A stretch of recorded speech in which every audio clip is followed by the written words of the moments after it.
Será que a gratidão é suficiente com palavras? Muito obrigado, eu te agradeço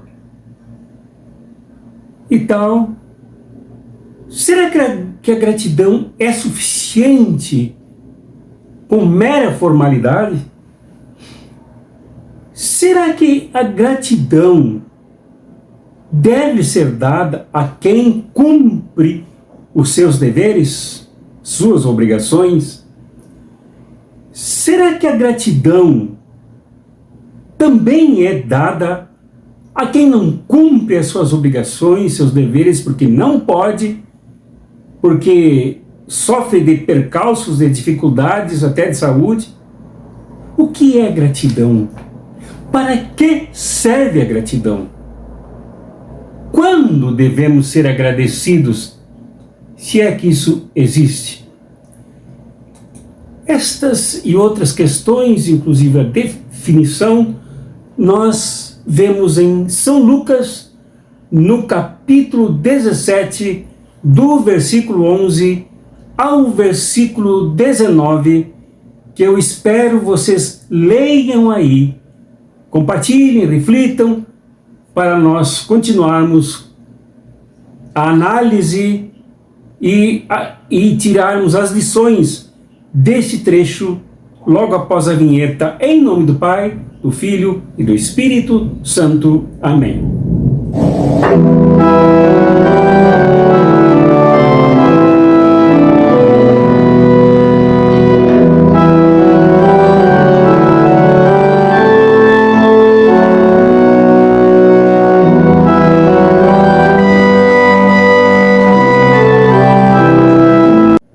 Eu já vi gente, inclusive muito bem informada, que bate no peito a respeito dos seus compromissos com o povo, com os pobres, com a classe trabalhadora, dizer que quem luta não precisa de gratidão, apenas cumpre a sua obrigação. Já vi gente em filas de agência lotérica, de banco, de ônibus e em quaisquer outros lugares, dizendo muito obrigado, já virando de costas para as pessoas que dizem ser por elas agradecidas. Ora, aqui nós vemos em São Lucas, nesse trecho que eu indiquei a vocês, algo muito sério sobre a gratidão.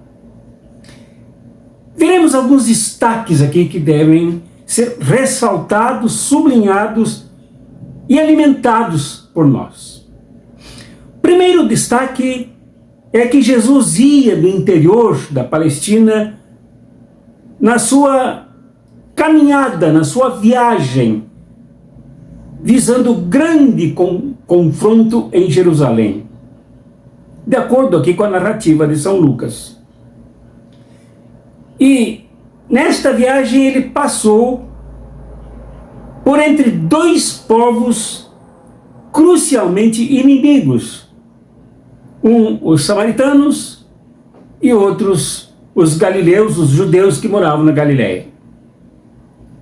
Era uma fronteira crítica, com séculos de ofensas, de preconceitos, de guerras, de sequestros, de exílios, de violência. Mas Jesus passa por ali. E no meio, ao passar pelo meio de uma aldeia, ele ouve os gritos, a conclamação por compaixão, por misericórdia de 10 leprosos. Ele para. Ele para e antes de qualquer ato de cura, qualquer sinal de cura, pelo menos assim Lucas dá a entender, ele manda os 10 a um sacerdote, para que este, no cumprimento das suas tarefas sanitárias, como agente que cuidava da liberação das pessoas curadas da lepra, desse seu veredito e a sua decisão em favor da liberdade desses 10 curados. O que impressiona aqui é que justamente o samaritano retorna para agradecer. E este gesto de retornar para agradecer é muito rico. Antes, porém, não nos esqueçamos do primeiro destaque, de que Jesus caminhava em direção a Jerusalém e passou por um povoado entre Samaria e Galiléia. Isto é, o lugar de Jesus é no meio do povo. E quando morando em pequenas quantidades de famílias e pessoas, se chama povoado porque vem de povo. Uma aldeia onde moravam as pessoas, os trabalhadores, as trabalhadoras, os pescadores, etc. O lugar de se entender Jesus é no meio do povo. O lugar para se compreender o ministério, esse libertador e curador de Jesus, é a partir do povo. Aqui agora, o segundo, que é o encontro com relação à gratidão. Jesus admira que justamente esse estrangeiro, esse samaritano. Ora, se Jesus diz estrangeiro, é porque ele já está com os 2 pés na Judeia, no outro lado da fronteira. Isso é muito significativo. A fala de Jesus expressa uma admiração. Por quê? Porque a Judeia era o lugar não somente de passagem para Jesus, mas da habitação de pessoas que se consideravam as mais puras em relação aos samaritanos, as mais cumpridoras da lei, as mais dignas de atenção, as mais belas pessoas, segundo elas mesmas, sob o olhar divino. Por isso a admiração de que logo o estrangeiro, e não as pessoas tão boas, tão cumpridoras, tão legalistas, que vieram agradecer. Isto não era fortuito, isto era realmente detonador de muitos preconceitos. Os dogmas que norteavam essa paixão pela lei eram, por um lado, motivo de autoglorificação de um povo orgulhoso, do outro era discriminação, humilhação, exclusão contra outro povo que não seguia o mesmo figurino, que criara outra forma de entender a Torá, de entender, portanto, as leis e os profetas. Samaritanos. Samaritanos que foram sequestrados, exilados, invadidos por muitas e muitas vezes. E essas misturas que fizeram com o exílio na Síria e em outros lugares foram classificados pelos puros da Judeia, pelos frequentadores do Templo de Salomão, classificados como pessoas impuras, indignas de Deus e da sua própria lei. No entanto, é de lá que vem o samaritano a agradecer com gratidão profunda. E o outro destaque que eu dou aqui é de que esta atitude de gratidão por parte do samaritano e do reconhecimento desta gratidão, tanto que ela foi destacada por Jesus, é de ruptura. Este homem, ao voltar, representava exatamente o compromisso com Jesus, com o messianato que era Jesus. Era uma cura total, ampla, geral e restrita, de alguém que se afastava do legalismo, de alguém que não somente individualmente, mas uma comunidade inteira que removia os entulhos dos preconceitos para acolher o reino que Jesus trazia, acolher a libertação que Jesus imprimia, acolher o messianato aí diante desse samaritano. Então não era uma gratidão formal, não era uma gratidão da boca para fora, não era uma gratidão consensuada por todos, então que se deve agradecer e pronto. Era alguém que negava o legalismo, que diminuía aquilo que parecia somar, que era a religião do farisaísmo, a religião da hipocrisia, a religiosidade dos negócios, a religiosidade das alianças com os poderosos. Não, agora, essa atitude aqui não é uma atitude simples, ela é profunda e radical, de alguém que agradece com um novo conteúdo de compromisso com Jesus, um compromisso com a nova aliança, compromisso com o reino, compromisso com a nova humanidade que se gerava a partir de Jesus. Ora, assim sendo, é possível entender que nesta atitude radical de ruptura se encontra exatamente a proposta de Jesus. Tanto que a última frase aqui desse texto, do versículo 19, dá bem a entender isso. Disse Jesus: levanta-te e vai pelo teu caminho, a tua fé te salvou. Esta gratidão é um soerguimento, é o levantar-se, como parte da própria missão de Jesus, que levanta as pessoas, que ouve o grito: tem misericórdia de nós, tem compaixão de nós. Ouvir o grito dos que gritam, o grito dos que são tão decompostos por essa doença que na época era terrível, não tinha cura.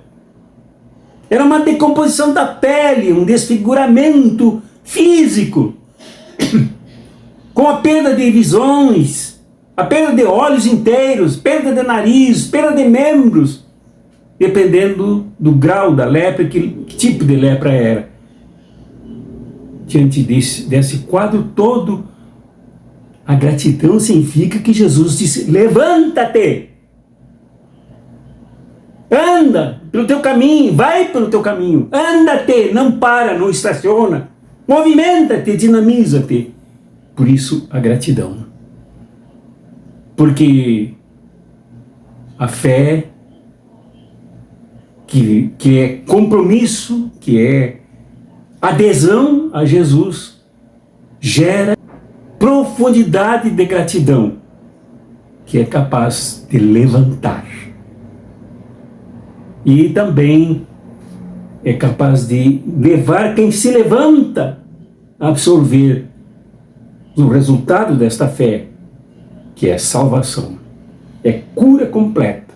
Lembrando que a palavra salvação no Novo Testamento também é cura, que a palavra cura também, soter, é salvação, salvação de tudo, inclusive de uma religião de negócios, salvar-se desta religião, de uma religião de alianças com os que massacram, com os que adoecem, com os que excluem, com os que são capazes de tão cruel e desumanamente jogar pessoas nos abismos, fora da cidade, do alcance das outras, como acontecia com os leprosos, com as pessoas leprosas, nesse caso também, desses 10. Então aí, conclusão, meu irmão, minha irmã. Conclusão que não é simplesmente uma conclusão de uma fala, de uma reflexão. Conclusão aqui para a nossa decisão, para a nossa adesão, para o nosso compromisso, para o nosso sentido de gratidão, sentido evangélico, sentido cristão. Sentido de quem realmente adere ao compromisso com Jesus. Primeiro, é preciso reconhecermos o lugar de Jesus, que é no meio do povo, é no meio dos que sofrem, é ouvindo o clamor e o grito daqueles que muitas vezes os rezadores, os oradores, que eu digo aqueles que oram, os rezadores, os que consomem a Eucaristia, os que participam das solenidades religiosas, não ouvem. Jesus ouve o grito. E aqui não é oração, é grito mesmo. Grito de sofrimento, grito por socorro, grito por dignidade, grito por humanidade. Precisamos reconhecer onde Jesus esteve e onde ele deve se mover hoje. Que não é em cima de altar, não é em cima de tapetes, não é pelos palácios, não é pelas luxúrias, não é pelos bancos envidraçados que capturam os recursos roubados dos pobres, mas é no meio do povo, nas aldeias e, inclusive, entre os conflitos que massacram as pessoas. Segundo, consideremos que a gratidão não é formalidade. A gratidão não deve simplesmente ser um louvorzinho. Como, por exemplo, nos Estados Unidos, cuja ação de graças anual em novembro é em cima do roubo dos povos originários que tiveram suas terras roubadas, suas riquezas retiradas e as suas vidas também eliminadas. A ação de graças nos Estados Unidos é em cima da história de escravidão de milhões de negros e negras. A história de ação de graças nos Estados Unidos é a marginalidade e até a ignorância, ignorar completamente a pobreza e a miséria dos que sofrem produzindo naquele país. Isso não é gratidão, isso é comércio, isto é outra coisa, negócios em cima das desgraças das multidões. A gratidão aqui é ruptura. Se ela não vem da ruptura com aquilo que nos massacra, com aquilo que nos adoece, com aquilo que nos coloca à margem, como os 10 leprosos, ela é apenas balbucio, apenas movimento da língua no céu da boca, sem nenhum compromisso, sem nenhum significado. Deus, pois, que se move como Jesus em Jesus, pelo meio do povo, por entre as suas mazelas e sofrimentos. Que Deus que escuta os gritos da humanidade, movendo as pessoas a se aproximarem.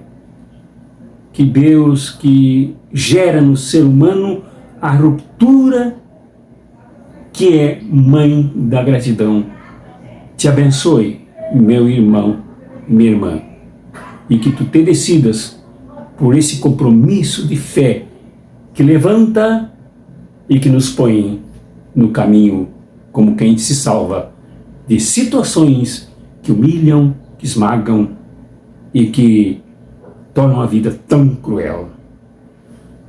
Em nome do Pai, do Filho e do Espírito Santo.